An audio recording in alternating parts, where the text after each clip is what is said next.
Şebnem, Ferah, hayırlı olsun. Biz de ilk bölümümüzde İskender abiyle bunu konuş sanki manifest edermiş gibi. Sabah bir uyandık. Kesinlikle. İnanılmaz bir haber. Umarım böyle şeyler insanların biraz daha eski Türkiye'deki o insanların heyecanlarını, o eski kaliteyi tekrar getirir diye umuyorum. Müzik, restoranda yemek yemek. Yani bir yerde denize bakmak, 2 lokma bir şey yiyebilmek falan. Bunlar ne zamandır lüks oldu? Gerçekten siz kahkaha atan insanın hafif meşrep insandan kaynaklandığına inanıyor musunuz? Yani kahkaha atmak insani bir şey değil mi? Bugün ben çok garip bir haberle uyandım aslında. Bir reklam yapılmış Türkiye'de sanırım. Rütük bunu yayından kaldırmış. Kediyle köpeğe çocuğumdu diyeceğim. Evet, evet. Herkes mainstream olarak böyle bir dizi çıktığında Yine mainstream dedik bu arada, yine linç yiyeceğiz. konuşuruz. Ona da gireceğiz Ona da birazdan. gireriz birazdan. Bir Arif Mardin ve Ahmet Ertegün gibi adamlar varmış bir de. Tabii. Ona da girmemiz lazım. O Amerikan apayrı bir video müziğini konusu şekillendiren zaten. insanlar Tabii. Türk ya. Tabii. Arada takılıyorum sana çünkü çok sevdiğim için. Bir de gerçekten tercihlerin bizi alakadar etmiyor.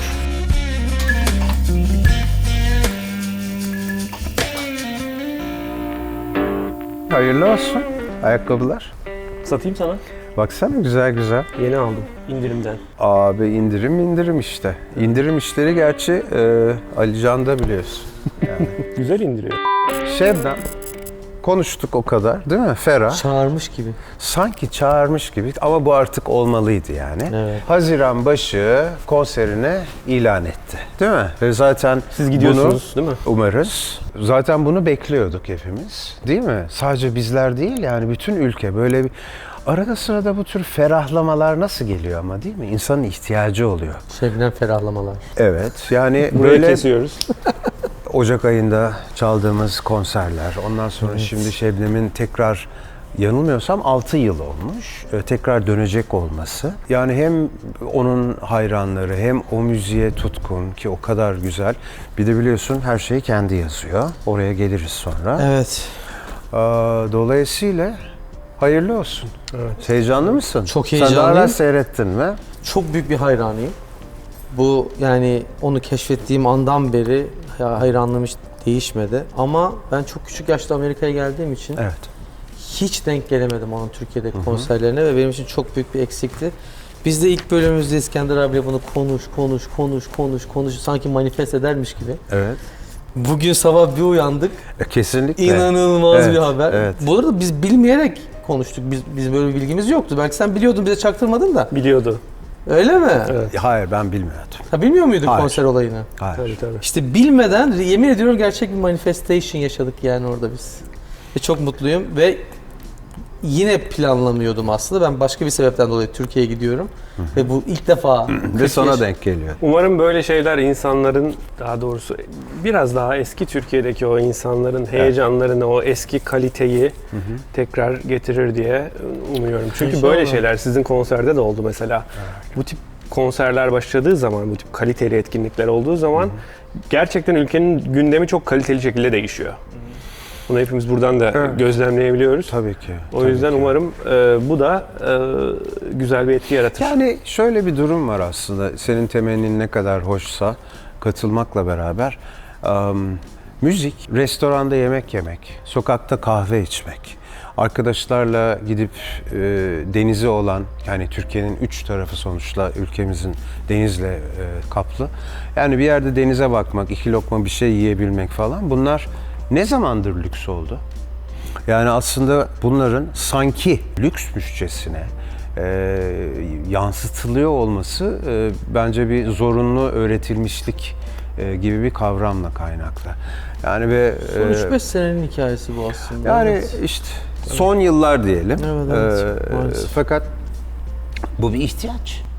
Yani sen gittin şimdi 2 saat sevdiğin arkadaşınla ya da sevdiğin biriyle, hoşlandığın biriyle bir tiyatro seyrettin. Bir konser seyrettin. Doğru mu? Evet. Ya da 2 latife yaptınız, kahkaha attınız. Ne olacak yani? Gerçekten siz kahkaha atan insanın böyle hafif başka amaçlı ya da daha evvel ifade edildiği gibi hafif meşrep insandan kaynaklandığına inanıyor musun? Yani kahkaha atmak insani bir şey değil mi? İnsani bir Keşke herkes ihtiyaç. gülebilse, keşke herkes kahkaha Ama atabilse. işte bu eksikliği biz buradan da gözlemliyoruz ve ülkede birçok kişi de yaşadığı kanaatindeyim. Halbuki yani orada içeceğin adını telaffuz edemesen bile uzun uzun isimler var ya, şimdi içinde şu da olsun bu da olsun falan. Bu kadar da büyük böyle gözüne sokulmamalı işte. Bütün yerler dolu falan. Dolu çünkü başka bir eğlence kavramı yok. O yüzden bu tür kaliteli isimlerin, tabii ki Şebnem Ferah, harika da bir orkestrası var. Hepsi benim arkadaşım. Arkasında acayip bir, yanında, beraberinde, arkasında. Neyse, yanlış anlamayın. Acayip bir takımı var. Yıllardır kenetlenmiş şekilde yürüyen. Biliyorsunuz müzik sektöründe de bunlar kolay bulunan şeyler değil. Yani yılda 3 kere, 5 kere, 6 kere orkestralarını hala değiştiren ve bundan da korkan kişiler var, müzisyenler var. Yani bu kadar yıldır aynı şekilde devam etmek. Neyse, lafı unutmadan bu kalitede, bu içerik içerisinde Şebnem'in bu kararını ben çok olumlu buluyorum ve Türkiye'ye de, bizim halkımıza da, insanlara da bence çok iyi gelecek. Bugün biraz önce senin söylediğin şeylerle ufaktan bir bağlantısı var aslında, gülmekle alakalı falan, ama bugün ben çok garip bir haberle uyandım aslında. Tabii birincisi Şebnem Ferah'ın konser haberiydi ama ikincisi de sanıyorum, çok detaylara hakim değilim ama bir reklam yapılmış Türkiye'de sanırım. Firmayı bilmiyorum. O reklamda diyor ki, kedi ve köpeklerle, yani kendi kedisi ve köpeğiyle alakalı bir kadın diyor ki işte bunlar da benim çocuklarım, biri kızım biri oğlum mu? Öyle bir şeyler diyor galiba. Çok da hakim değilim. Çok hazırlıklı gelmedim. Bir ömür kalbinde taşıdığında da anne olursun. Tüm annelerin Anneler Günü kutlu olsun. Rütük bunu yayından kaldırmış. Bu şekilde söylediği için. Kediyle köpeğe çocuğum dediği için. Evet. Evet. Neyse. Hani nasıl Hayır. bir zihniyet onun başında böyle bir şey düşünebilir? Hani bu düşünülebilecek en son şey. Şimdi insanların aklına neler neler geliyor anladığım kadarıyla, ama bu çok uç, bu çok kötü bir şey değil mi? Yani bilmiyorum, siz ne düşünüyorsunuz bu konuda? Yani içler acısı. Evet, başka söyleyebilecek bir şey yok. Eğer bu dünyada ağaçlarla, çiçeklerle, arılarla, sevsek de sevmesek de bazı hayvan cinsleriyle, atıyorum sen yılandan korkarsın, öbürü akrepten korkar, ama sonuçta köpeğiyle, kedisiyle yaratılmış bir dünya ya da oluşmuş bir dünya ise, herhangi bir din kisvesi içerisinde konuşmuyorum. Bunların eksiltilmeye çalışılması ya da daha değersizmiş değersizmiş gibi gösterilme çabasını tabii ki yıllardan beri birçok konuda da olduğu gibi ben doğru karşılamıyorum. Ve bu insanlar için yaratılan her şey, yani Allah'ın yarattığı her şey o insanlar için çok değerli. Kağıt üzerinde, Öyle olmalı, kitap üzerinde. azından. Öyle Evet. olmalı zaten, ama tabii ki çok çelişkili durumlar var. Neyse. Ben tabii konuyu çok iyi bilmiyorum ama bütün bu hadiselerin son özellikle aylarda da oldukça yoğun yaşandığı ülkemizde böyle asıl gündemlerin biraz daha az belki konuşulmasına vesile olabilecek son derece önemsiz haberler olduğunu düşünüyorum. Zira ben de herkesin, güzel insanların olabildiği kadar üst seviyede güzel hayaller, yarınlara ümitle bakan bir dünya içerisinde yarın sabah uyanmasını ya da bu akşam yatabilmesini temenni ediyorum. Benim de birçok arkadaşım sonuçta Türkiye'de halen binlerce arkadaşım, okul arkadaşlarım olsun, büyüdüğüm arkadaşlarım olsun, meslektaşlarım olsun. Ama bunun günden güne daha zorlaştığı sebebi şudur budur, o beni aşan bir konu. Benim ekspertiz alanım değil, başka benim uzmanlık alanlarım. Fakat bu tabii beni son derece üzüyor. Bu sebepten ötürü de bu tür kararların, dediğim gibi, yani biraz da bu konudan uzaklaşalım da işte falan filan. Evet. Belki de birilerinin üstlerinde bir nevi baskı oluşmuş olabilir tabii ki. O yüzden o konuyu çok iyi bilmiyorum ama birçok şeyi gördük. Onları da bekleriz. Peki şimdi size bir şey söyleyeceğim. Söyle bakalım. Bu konuyu madem konuştuk. Senin bu şapkada ne yazıyor? Deus. Deus gibi Deus. okudum ya. Yemin Deus. ederim. Var değil mi? Öyle bir kelime mi vardı? Deus var Türkçe'de, evet. Ne demek? Bu motosiklet markası aslında. Güzel, Deus. güzel. Yakışmış da. Çok Teşekkür hoş. ederim. Ha. Şimdi. Ne oldu lan? Deus bana yakışmış. Ama yok yani, aslan kardeşim, genç, karizmatik. Baksana. Okay. Herkes mainstream olarak böyle bir dizi çıktığında onu böyle izlediğini düşünün. Mesela diyelim ki Game of Thrones. Yine mainstream dedik bu arada. Yine linç yiyeceğiz. Bunu konuşuruz. Ona da gireceğiz Ona da birazdan. gireriz birazdan. Herkesin izlediği zaman da izlemek başka bir şey. Bir de herkes izlerken onu Görmezden gelip bana belki uygun değildir diye düşünüp o zaman izlemeyip daha sonradan ilk bölümünü hasbelkader bir şekilde izleyip ben ne kaçırmışım deyip sonra Tabii. hiç kimse bu diziyi izlemezken böyle bir fanı olup Belki yıllar sonra. belki yıllar sonra Değil mi? arka arkaya izleyip ondan çok keyif alma durumu vardır ya. Ben genelde herkes bir şeyi izlediği zamanlarda ondan birazcık uzak dururum. Bunun bir örneğini ben müzikte yaşadım geçtiğimiz hafta. Tamam mı? Baksa. Evet. Ama bu bilinçli olarak uzak durmak değildi. Tamamen benim genç yaşlarda Amerika'ya geldiğim döneme denk gelmesiyle alakalı bir şeydi. Ben Deniz Seki'yi keşfettim geçen hafta. Nasıl keşfettim? Tamamen random, yani YouTube'da karşıma çıktı, birkaç şarkısı otomatik açıldı yani. Ve kulak kesildim yani, tamam mı? Ve yani ben Amerika'ya ilk geldiğim yıllarda o zamanlar belki biraz daha yabancı müziğe ilgim vardı vesaire falan. Bağlantım olmamış o dönemlerde. Ama şimdi belki yaşanmışlıkla, yaşımın ilerlemesiyle vesaire şarkılar o kadar bana geçti ki yani. Evet. Sonra biraz araştırdım. Bütün şarkıları kendisinin neredeyse %95'ini hepsini kendisinin yazmış olması falan beni araştırmaya yönlendirdi kendisi hakkında. Bravo. Ve yani şimdiki Deniz Seki, bundan 20 sene önceki Deniz Seki, 30 sene önceki belki, Deniz evet. Seki, işte ne bileyim başına gelen hadiseler vesaire, ben her şeyini böyle bir ve hani şey hissiyatı çok güzel bir şey. Hani şu anda benim kadar detaylı bu insanı araştıran büyük ihtimalle dünyada kimse yok hissiyatı çok güzel, anladın mı? Çünkü onu zaten yaşamışlar onunla beraber zamanında. Ben o dönemlerde o bağlantıyı kuramamışım. Sonradan keşfetmişim. Güzel anlattın yalnız. Peki sözleri mi ilk başta daha çok ilgini çekti, şarkıcılığı mı? Çünkü hepsi. Deniz benim tabii ki çok eski bir arkadaşım. Çok da güzel bir kadın. bu Lafını bölüyorum bu arada, affedersin ama uzun yıllar vokalistlik, yani back vokal yapıp ondan sonra bu işin iyice mutfağında yetişip hani rastlantı değil kesinlikle. Benim çok O kadar yakın belli bir ki. dostum. O kadar belli ki rastlantı olmadı. Özellikle bir insanın hem üretip hem icra etmesi, Evet. hem bunu sunması, hem de bunu böyle nasıl anlatayım, çok da genç yaşlarda yani Tabii. bu cüreti gösterip bu iddiayı ortaya koyabilmesi. Bak ben diyorum ya, yani 25 sene önce yazdığı ve söylediği şarkıları şu an keşfedip mutlu etti beni yani. Çok güzel, çok güzel. O yüzden inşallah bir gün kendisini de burada görmek isteriz. Neden olmasın? Çok selamlar Tabii ki, tabii kendisine. ki. Çok değerli. Çünkü ben bir haftadır yani Deniz Seki ile uyanıyorum. Yatana Ne kadar Deniz Seki tesadüf, dinliyorum. ne tesadüf. Gayet güzel. Evet. Yani bu mesela senin yaptığın gerçek bir keşif. Bu filmlerde de, dizilerde de oluyor. Hani illa çıktığı anda, yani hype derler ya burada. Hani illaki böyle en yüksek noktasında o müziği dinlememek ya da illaki o diziyi takip etmemek.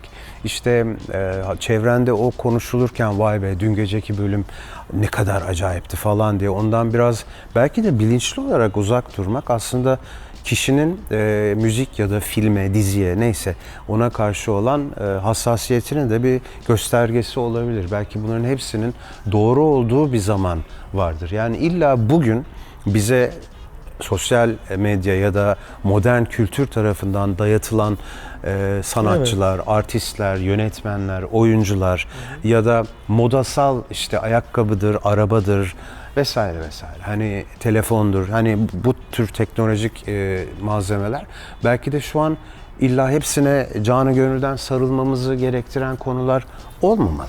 Hiç öyle değil, evet yani. Ve dediğim gibi bunu yıllar sonra yeni bir şey keşfettiğin zaman bu sefer insan çok heyecanlanıyor. Çünkü bu keşfettiğin insan bir sürü şey üretmiş olduğu için sen onu keşfettiğinde sen bir şarkıyı sevip beğeniyorsun mesela, heyecanlanıyorsun, diyorsun ki kim bilir ne şarkılar daha vardır benim seveceğim. Eğer bunu sevdiysem diğerlerini de severim. Kesinlikle. Hepsini dinleyeceğim. Böyle bir şey oluyor, böyle heyecanlanıyorsun, hype'lanıyorsun. Evet. Bunlar tabii bize verilen nimetler baktığında, bu ve buna benzer nimetler.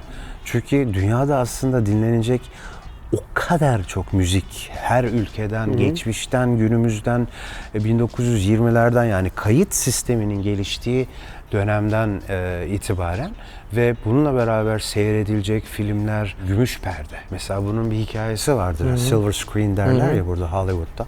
Dolayısıyla bunların hepsinin aslında nedenleri var. Yani sadece merak etmek lazım. Bir güruh tabii ki bu şekilde düşünüyor olabilir ki hiçbir hata yok, hiçbir yanlış yok. Burada bazıları da daha güncel hadiseleri takip etmek isteyebilir. Bunda da hiçbir yanlışlık olduğunu düşünmüyorum. Ama seçimleri yapabilmek çok iyi. Bir gün bir arkadaşım Alp Turaç, bizim ses mühendisimiz dedi ki CD dinliyorum arabada. O zamanlar işte kaset CD falan var.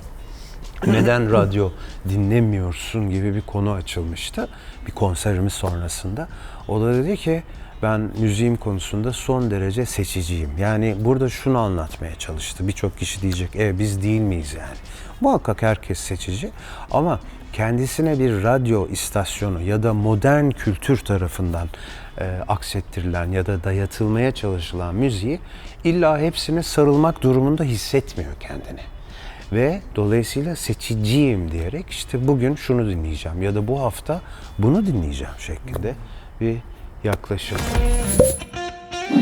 Sen tabii demin dedin işte 25 yıldır hani burada geçirdiğin süre boyunca vesaire ve bu tabii hepimiz için geçerli. Dolayısıyla bazı genç arkadaşlarımızın tabii onlarda da bir art niyet olduğunu düşünmüyorum.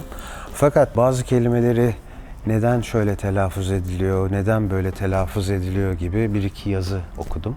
Dolayısıyla yani bunda tabii bir yanlışlık yok. Ben şunu beklerdim.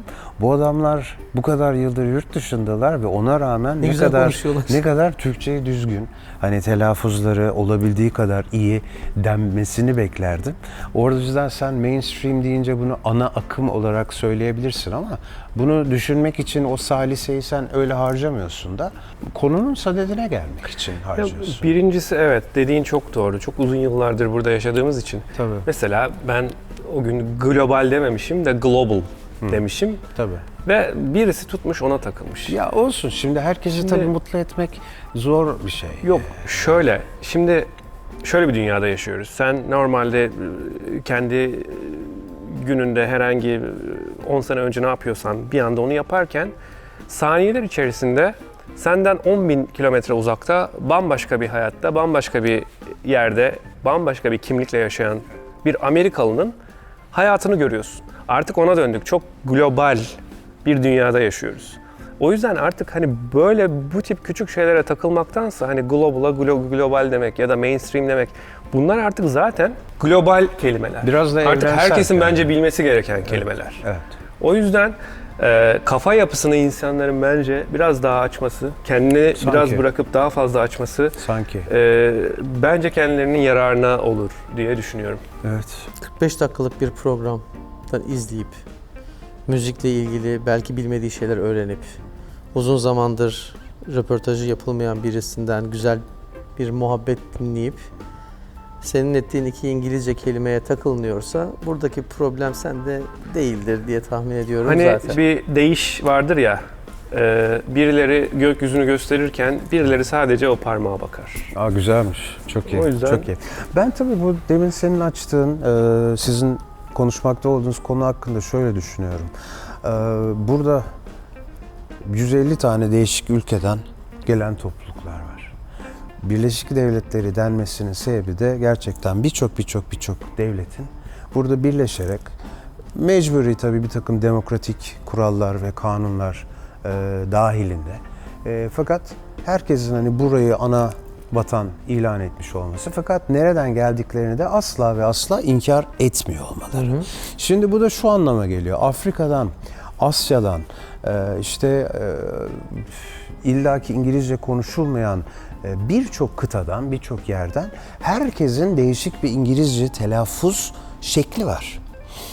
Ne yazık ki benim Türkiye'de gördüğüm, duyduğum birçok arkadaşımda ise belki eğitim sistemimizden, belki çevrede böyle bir intiba olduğundan, hatalıysam da bunu da söyleyeyim lütfen.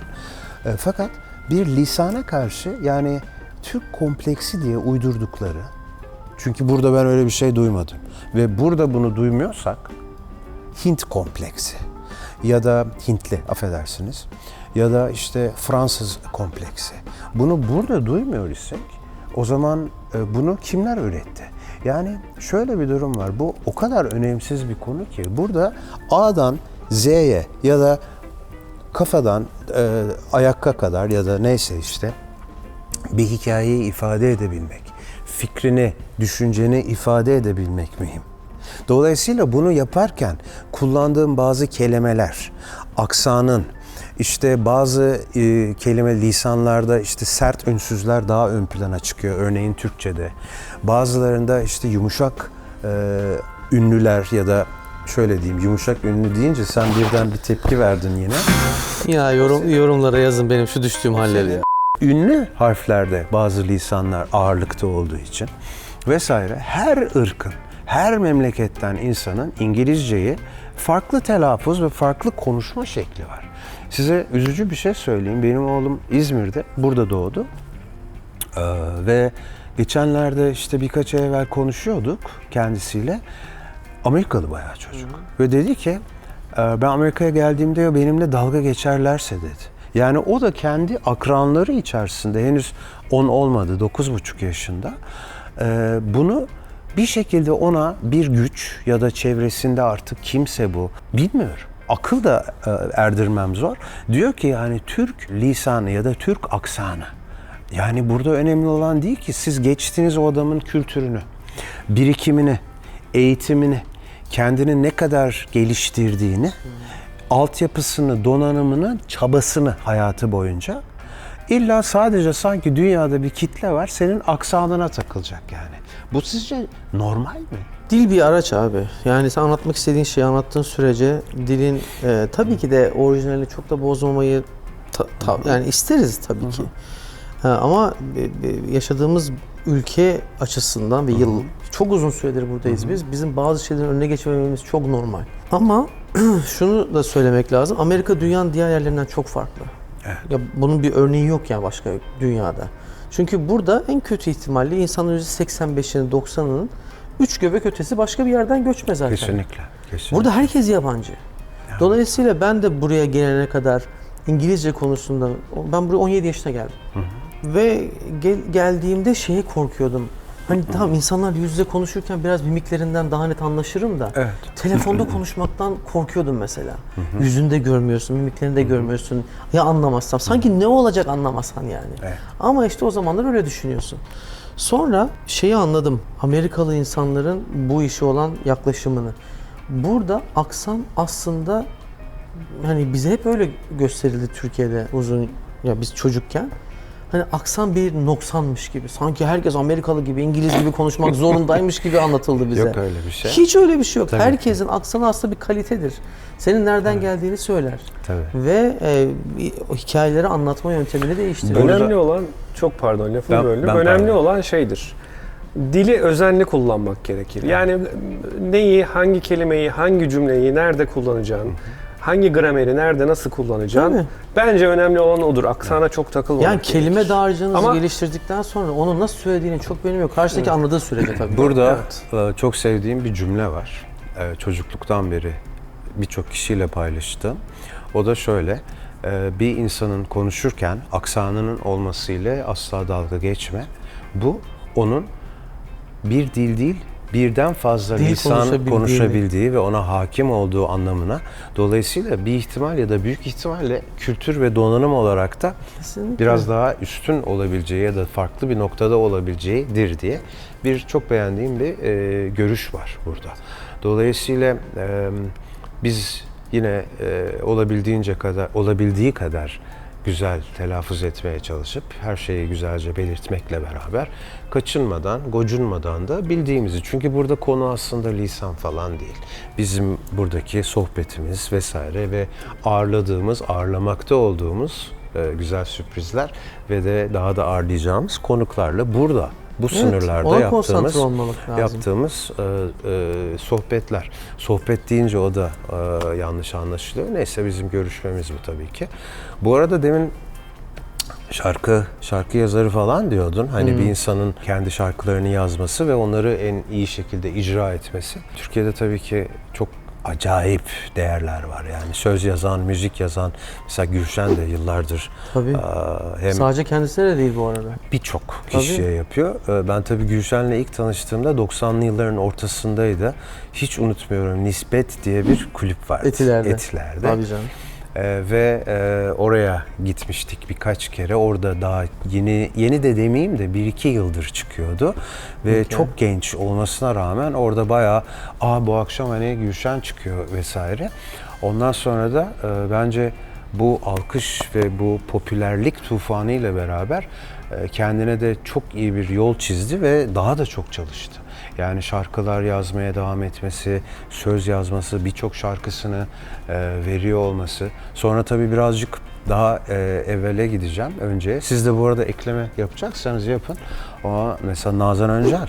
Nazan Öncel. Çok şahane bir Sıla, Sezen Aksu. besteci. Tabii yani böyle isimler, Ümit Sayın mesela hani hep kadın sanatçılardan saymayalım diye. Yeni dönemlerden de Ersay Üner. Evet. Çok iyi bir besteci bence. Ersay iyi bir besteci. Evet. Ve Sen bu bayağı da saydıklarımızın tutuyor. hepsiyle çalıştın herhalde. Evet tabii Evet. ki. Ve saymadıklarımızın da birçoğuyla. Ya işte ama müzik de değişiyor. Yani sana yine demin başta da söylediğimiz gibi müzik tarzları, teknolojiler, sesler, trend dedikleri işte daha yaygın beğenilen Memnun musun unsurlar. değişmesinden? Ya Bunun bu- böyle bir dinamik olmasından. Ya buna açıkçası benim memnuniyetim ya da memnuniyetsizliğimin hiçbir ehemmiyeti yok açıkçası. Hiçbir önemi yok. Yani burada buna eğer yapmaya devam edeceksen, yani müzik yapmaya devam edeceksen bunları senin de takip etmen lazım. Yani sadece heavy metal değil. Sadece pop. O da değil. İşte sadece caz. Birçok arkadaşımız var. Haftanın 5 günü o kulüpte, bu kulüpte 3 kişiye, 5 kişiye, bazen 60 kişiye, bazen 700 kişiye çalıyorlar ve onunla onun arasında, bununla bunun arasında yani seyirci şu kadardı, bu kadar hiçbir şeyi ayırt etmeksizin. O kadar saygın bir durum ki bu. Çünkü aynı adam zaten bazen 10.000 kişiye çalıyor ve caz müziği de aslında kendini biraz mutlu etmek için yaptığı için onun için fark etmiyor. Kesinlikle. 3 kişi, 5 kişi, 10 kişi Kesinlikle, kesinlikle. O yüzden takılmıyor öyle şeylere. bizler eğer müziğe devam edeceksek, yapımcı olarak, prodüktör olarak, besteci olarak neyse. O yüzden dünyadaki bu gelişmeleri de takip etmek lazım. Beğenilerin vardır, beğenmediklerin vardır. Anlatabilir miyim? Bu illa Türk müziğinde ya da Türkiye'de icra edilen müzikle alakalı olmak durumunda değil. Mesela burada da bu Batı yakası yani West Coast Sound'u benim beğendiğim. Ama mesela doğuya gidince Miami bölgesi falan seninle hatta gittiğimizde de söylemiştim. Çok da böyle hastası olmadığım bir sound anlayışı var. Tabii çok büyük bir kıta burası. O yüzden hani Güney Amerika'dan buraya gelen aileleri için vesaire tabii onunla beraber bir kültür de geliyor. Koca bir Tabii. kültür de. O eyalette Hani kimler Güney yaşıyorsa. Amerika'nın kültürü. O yüzden Küba'dır, Puerto Rico'dur, Guatemala'dır, Ekvador'dur vesaire buradaki yüzlerce insanın beraber getirdiği bir müzik tarzı da var. Ama hepsine çok hayran ve düşkün müyüm? Kesinlikle hayır. Ama bu sadece benim kendi beğenim ya da Tabii. beğenmeme kavramı. Evet. Anlatabiliyor muyum? Dostluklar da aslında birazcık böyle çıkıyor. Neden biliyor musun? Yani siz okey oynamayı seviyorsanız haftada salı günü, her salı ya da bridge ya da poker buluşabiliyorsunuz ya da ayda 2 kere. Öbürü işte basket oynamayı ya da arkadaşıyla sevdiği bir müzisyen, konser, demin girişte yaptığımız gibi onları konuşmayı tercih ediyorsa bu da işte dostlukları doğuran ne tatlı. Yani bu farklılıklar aslında insani olduğundaki, insaniyetteki güzellikler. Bu kıta gibi, bizim ülkemizde gibi. Bizde de mesela o kadar şiveler var. Doğu Anadolu, Güneydoğu'nun şivesi, Karadeniz'in hatta Edirne tarafı, Trakya tarafı. Evet. Baktığımız zaman işte Aydın, Denizli o bölgeler, Denizli hani böyle enteresan şiveleri vardır ama bu farklılıklar zaten insana ve toplumu güzel ve renkli yapıyor bana kalırsa. İşte zaten Amerika'nın da güzel taraflarından bir tanesi o dediğin gibi. Her eyaletin popülasyonu gereği kültürü çok farklı birbirinden. Tabii. Yani Hatta iklimler bile. Yani Türkiye'de evet yüksek yerler biraz daha soğuktur. Deniz kenarları biraz daha ılımandır vesaire ama o kadar yani. Burada Los Angeles'a biz denize girerken millet New York'ta kar kürüyor falan yani. Evet. O yüzden burayı bir ülke gibi değil de aslında küçük bir dünya gibi düşünmek lazım. Ben hep öyle diyorum Amerika'yı. Mesela kendi mesleğimden örnek vereyim. Mesela burası Asya'ya yakın olan taraf olduğu için Amerika'nın. Evet. Mesela Amerika'nın en iyi Asya mutfağı burada. Çünkü Asyalılar ilk önce bu yakaya gelmiş, buraya yerleşmiş ve en iyi örneklerini burada yansıtmaya başlamışlar mutfaklarını ve kültürlerini. Doğu tarafı Avrupa'nın kültürünü almış. İtalyanların, İrlandalıların, Fransız. Fransızların Tabii. vesaire. Orası da onun iyi Amişler örnekleri. var orada. Tabii. Doğru. Böyle hani Kentucky falan, Oklahoma o bölgelerde böyle mesela Hollanda göçmeni vesaire, Almanya, hani kimse işte Pittsburgh'a, Pennsylvania'ya falan gitmiş ama böyle çok ilginç bir kitle Çok var. güzel süt Tabii. yoğurt yapıyorlar bu arada. Ne yapıyorlar? Sipariş verebiliyorsun, sana gönderiyorlar. Süt yoğurt. Yani mesela işte New York'a gidiyorsun, New York pizzası meşhur mesela. Evet, Gidiyorsun tabii. New York pizzası yiyorsun her yerde. Onlar Evet. İtalyanların getirdiği bir kültür. Tabii Ve burada Los Angeles'e gidiyorsun, adım başı takocu var. Asyalı Meksikalıların var. getirdiği bir şey. Asyalıların sushicileri, ramencileri, Koreliler. Bizim de Korean favori barbecue. yemeğimiz olan Kore Kore barbekü. barbekü. barbeküsü. Tabii.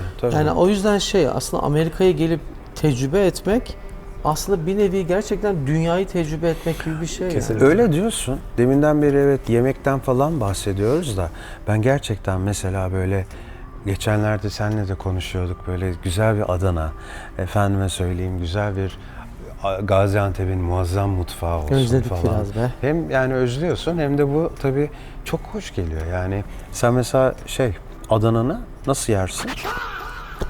Kinayeyi alıyor musun? Hayır canım, ne? Yani bizdeki mutfak abi, yani bizim bir de dilimiz hani taste bud denir ya, böyle lezzet aldığımız Linç yersin, Türkçesini kullan. yok, o konuyu geçtim ben.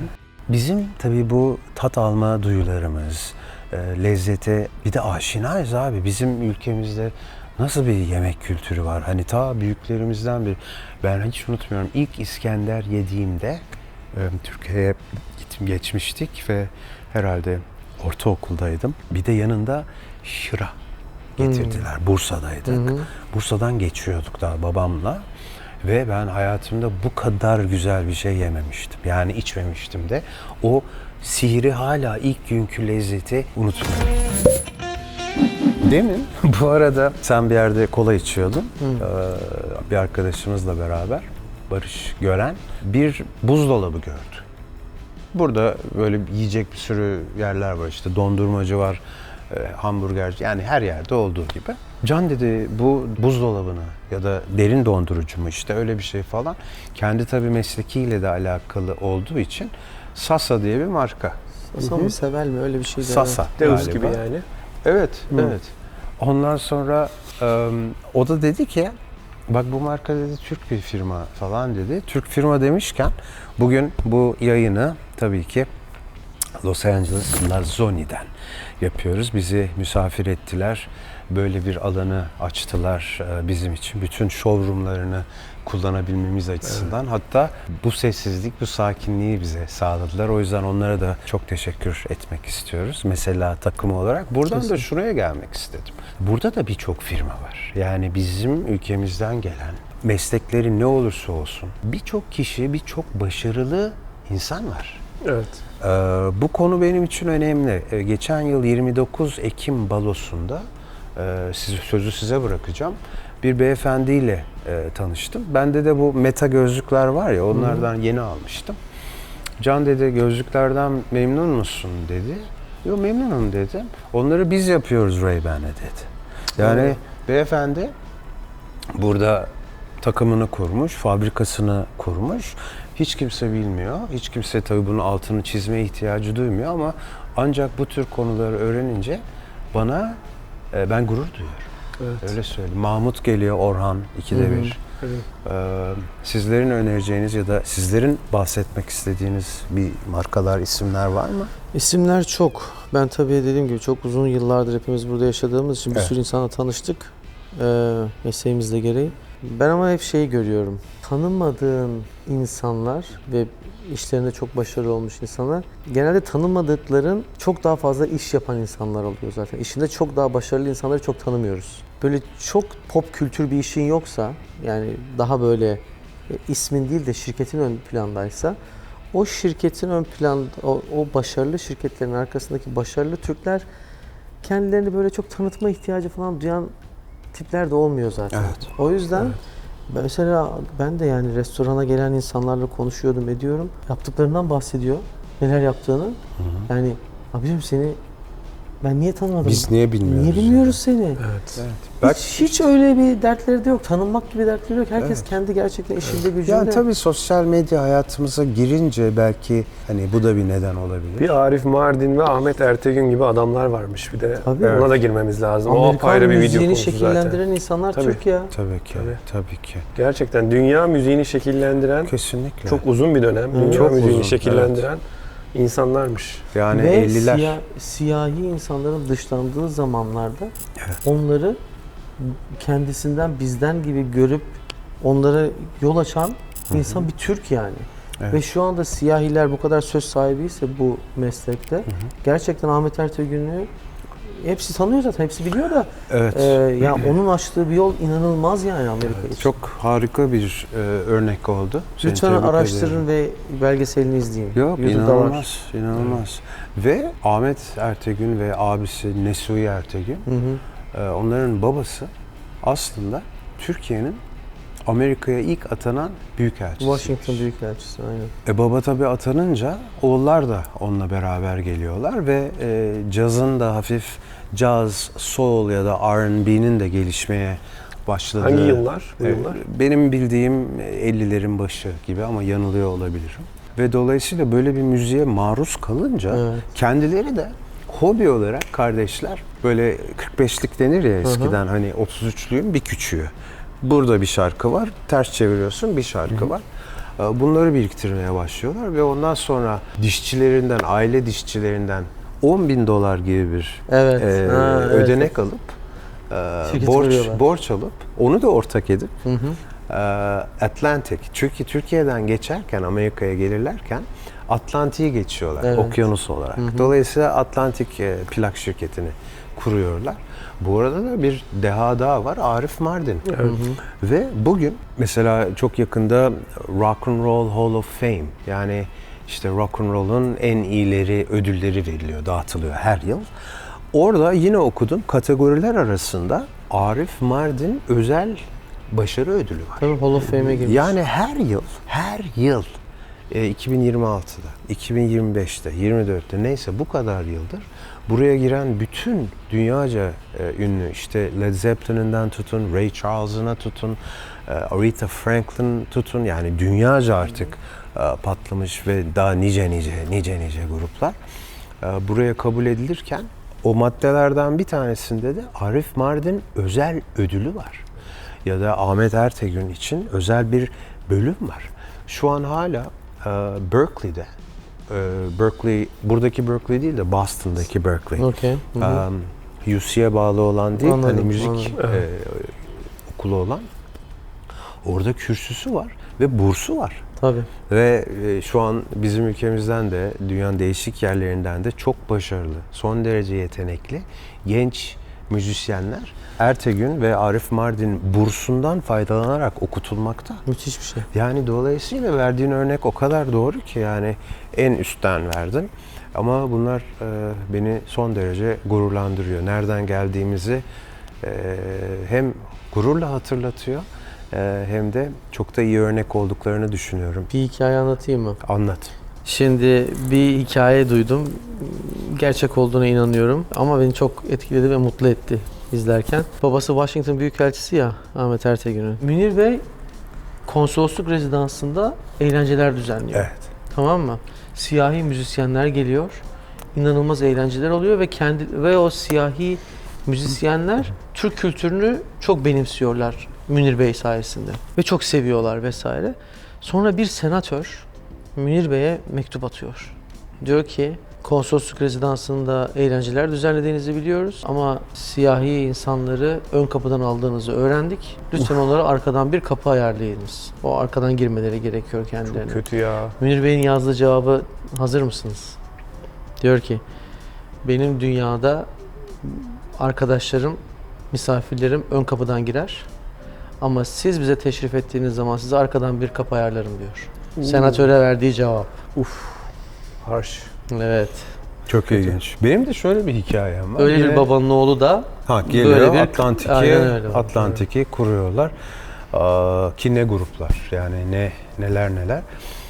Benim de şöyle bir hikayem var. Quincy Jones daha çok yakın zamanda kaybettik. Daha bu müthiş prodüktörlük, efendime söyleyeyim Frank Sinatra'nın orkestra şefliği, Michael Jackson'ın büyük aranjeleri vesaire. Onlardan çok uzun yıllar evvel sadece bir orkestra şefi ve ana enstrüman onun trompettir. Onu çalarken bu tanışıklıkları vesilesiyle İstanbul'a ve Ankara'ya konsere geliyorlar gruplarıyla ve oradaki Amerikan elçiliklerinde çalıyorlar. Quincy Jones. Evet, Quincy Jones ve grubu. Ve hatta bir tanesinde hangi şehir olduğunu inanın hatırlamıyorum.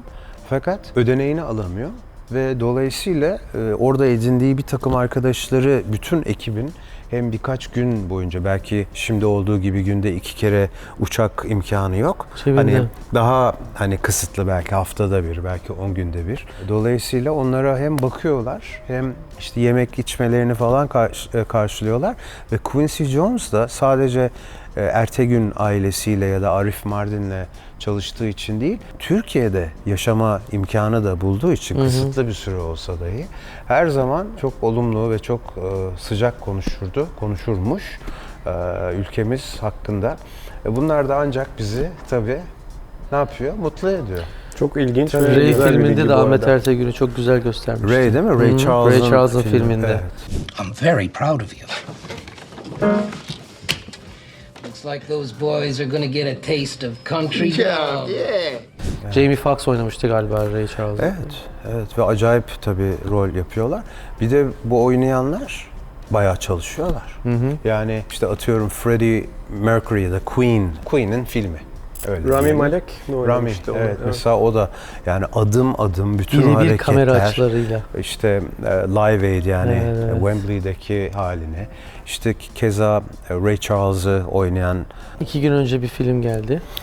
Michael. Michael değil mi? Daha görmedim ben. Siz izlediniz mi? Yok, izlemedik. Ben bu akşam izleyeceğim. Heyecanla Çok izlemeyi gereksiz bir bekliyorum. bilgi vereceğim. Bizim Can'la bir de İngilizce içerik yaptığımız bir kanal var. Haftaya Michael Vincent'ın stüdyosunda bir çekim yapacağız ve o Michael Jackson filminin ilk sanıyorum 20 dakikası falan o stüdyoda çekildi. Öyle mi? Oraya gideceğiz. Evet, onu Ve oraya göstereceğiz. gidip orada çekeceğiz. Müthiş biz de. hikaye. Kendi Ministers of Cool kanalımız Ya. için. Dolayısıyla evet, ben de onu heyecanla bekliyorum ve size aslında söylememiştim, bulamamıştım ama bu akşama biletlerimiz var. Michael güzel. Jackson'a gideceğiz burada çok yakında bir sinemada. Onu da tabii sinemada seyredeceğiz. Tabii. Ya işte bunlar yaşamış olağanüstü efsaneler. Bizde olağanüstü efsaneler var. Burada var. Her ülkenin kendine göre ya da her toplumun böyle önemli olan sonradan böyle bir şapka çıkartılabilmesi bu yeteneklere, yarış şoförü de olsa, müzisyen de olsa ya da kayda değer yani insanların kalbine dokunmuş kim olurlarsa olsun bu insanlara böyle bir saygı duruşunda bulunulabilmesi bence son derece değerli. Gelecek nesiller açısından da son derece Kesinlikle. değerli. Biz geçenlerde sevgili İskender'le konuşurken anladığım kadarıyla İskender'in 40 yıllık müzik hayatına daha aşina olmayan ya da bir haber olan bir kitle var. Özellikle şimdiki Genç nesilde, nesil evet. içinde. Ha, her şey bilmeleri tabii ki illaki gerekmiyor. Şart mı? Değil. Ama biraz bilgi edinilip görüş belirtilse Bu tip bence işler hoş bence olur. biraz genel kültürdür. Tamam, tabii ki bilmesi gerekmiyor ama Hayır, tabii ki. genel kültür olarak bilmekte fayda var. Ya bu tarih bilgisi, coğrafya bilgisi gibi bir şey benim için. Benim düşüncem. Ya O yüzden- ilgi işte, merak ve ilgi. Ama ben o genel olarak baktığımda hem YouTube'da hem Instagram'da müthiş güzel geri dönüşler aldım. Bizim Güzel programla İskender ilgili. abili bölümle Harika. alakalı. Harika. Tabii ki de bunların büyük bir kısmı bizim jenerasyondan insanlar ve özellikle İskender abi uzun zaman sonra seni ekranda görmek onları çok mutlu etmiş. Bir de her zaman ekrana çıkan insanlar olmadığınız için böyle arada sıradaki bazı sözleri, bazı sorularımız da çok hani ilgilerini çekmiş ve özellikle İskender abinin cevapları. Ya usta işte, Evet, hoca. evet. Gerçekten üstad. öyle. Yani üstad deyince gerçek üstadlar. Ama böyle genelde çıkıyor bu yani. lafları ettiği zaman böyle bastonla yürüyen insanlar geliyor akla. Öyle de değil yani. Maşallahı var herkesin. Henüz oraya gelmedik. Ama bir gün gelirsek ne ala değil mi? O kadar hayat. nefesimiz olursa. Buradan da İskender abiye tekrar Bitirelim selamlar mi ve ufaktan? teşekkürler. Bence yavaş yavaş bitirelim Evet, artık. evet, Los Angeles, Costa Mesa'dan, Lazzoni mağazasından yaptığımız bu yayında burada bitiriyoruz. Sana haftaya İstanbul'a geçiyorsun. Evet, çok güzel heyecanlıyım. lezzetler, güzel kavuşmalar, Güzel konserler. güzel konserler diliyorum. Evet. Ondan sonra biz Onur'la burada senin yokluğunu aratmayacağız tabii İnşallah. ki. Tabii ki. Yolun açık olsun. Sağ salim git gel. Arada takılıyorum sana çünkü çok sevdiğim için. Evet. Bir de gerçekten tercihlerin bizi alakadar etmiyor. Görüşmek üzere. Bye bye.